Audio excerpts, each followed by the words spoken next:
This year, in World of Tanks, brave adventurers embark on an expedition to search for rare vehicles. The reward they may gain along the way inspires awe and respect. The Object 777 version 2, the Char Future 4,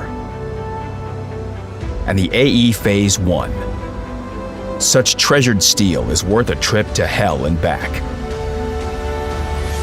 8 expedition stages await. 4 will take place in Frontline, and the other 4 in Steel Hunter. And you'll be able to venture to Dreamland in August. Frontline will be available as early as March 9th. From March through June, 4 stages await, each 1 week long. Frontline will be unavailable in between these stages. The rules are well known to many of you. Battles take place in Tier 8 vehicles in 30 versus 30 on the Normandy and Kraftwerk maps.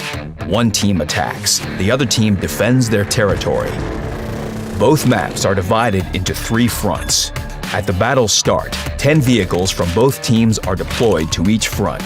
The goal of the attackers is to capture the bases and zones to reach the high-caliber gun turrets. The attackers win if they destroy 3 of the 5 turrets. The defenders must prevent them from doing so. The attackers have 12 minutes to breach the defenses and eliminate their targets. Capturing bases adds extra time. To occupy a control point in the second line, the attackers must control the base in the first line of the same front. The more points the attackers control in the first line, the faster they can capture points in the second line. The rules are the same as those in random battles, but with a couple nuances. Hitting a vehicle inside the capture circle does not reset the capture process. Rather, it halts the process for a few seconds. To completely stop the capture, all enemy vehicles inside the capture circle must be eliminated.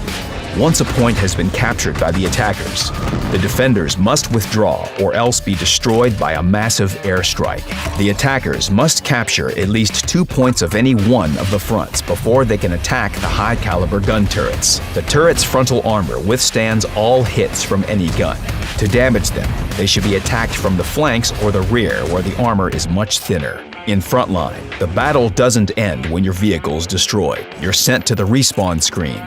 Normally, from here you can select another vehicle and front, but now, for the first time ever, you can pick one of the deploy areas. They change depending on the battle's status. The attackers may have up to 4 such points. The defenders can have up to 6, including those in the rear in case the team needs to gather in one place and repel an attack on a specific turret. If a deploy area poses a risk of encountering the enemy, it will be indicated with a special mark. This new feature allows greater flexibility when choosing the deploy area so that you can consider your vehicle's parameters, the battle situation, and tactics. Up to 12 vehicles can operate in the same front. At the battle's start, each player has a single vehicle in reserve. Another vehicle is added every 5 minutes. You can save up to 2 respawns. Special resupply circles are placed in certain areas of the map. While inside such a circle, your vehicle's hit points are restored, modules repaired, ammunition refilled, and crew healed from any injuries. Whether you are attacking or defending, you will find combat reserves equally useful. In total, 6 types of such reserves are available, but only some of them can be taken into battle, depending on the type of your vehicle. Artillery strike deals damage inside an area. Engineering helps capture a point faster or defend one more effectively. Inspire grants a bonus to the major qualification of a player's crew and any allied crews inside the area of effect. Recon flight helps reveal enemy activity. Smokescreen, by contrast, conceals allied movements. Airstrike delivers a bomb drop, but this reserve has been slightly adjusted. It's less effective against heavy tanks, but now it can cause significant damage to lightly armored targets.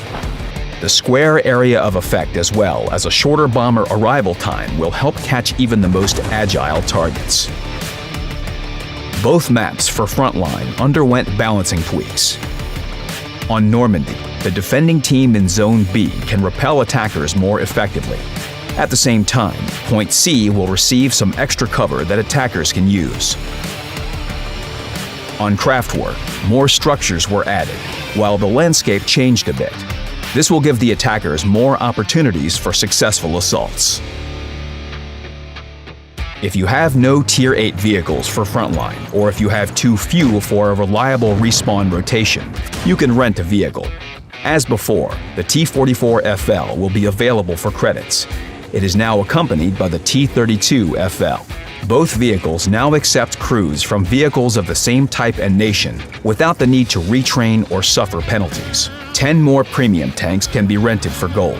All vehicles are available from the first day of Frontline. Tanks are rented for a single stage with the option to extend the rental period. The gold spent on rentals goes into a special fund that can be used as a discount when purchasing the original version of these vehicles.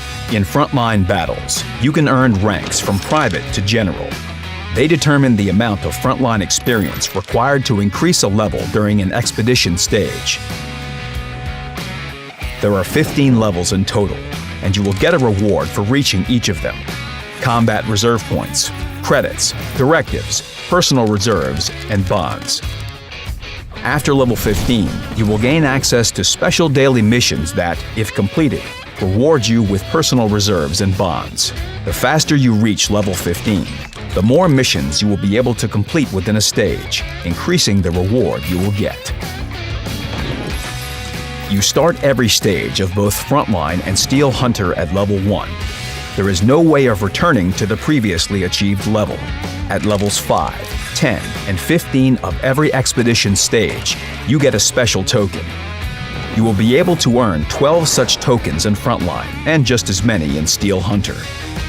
These can be exchanged for the main reward of expedition, the Object 777 version 2, a new Soviet heavy tank, the Char Future 4, a unique French medium tank, or the AE Phase 1, a 4-tracked American beast.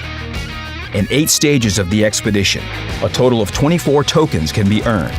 This is enough for 2 of the 3 vehicles, so choose your reward wisely.